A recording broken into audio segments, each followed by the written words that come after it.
Hello guys, फेरि पनि guys भन है, यति खाना बोकेर हेर्नुहोस् त साथीभाइ।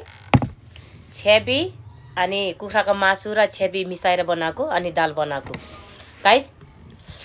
ल कस्तो भयो त छोरा, मिठो लाग्यो?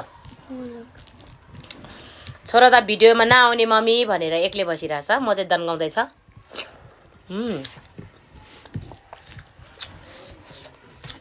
यति भात खाँदा पनि देखाएको खाना किन देखाएर खाएको भने नसोच्नु।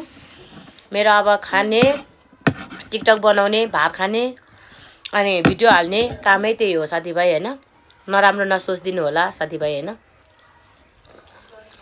यस्तो मासु भात झोले पनि खाइन्छ खाना चाहिँ, तर भिडियो हाल्ने र नहाल्ने त आफ्नो आफ्नो इच्छा हुँदो रहेछ के साथीभाइ, इच्छा हुँदो रहेछ।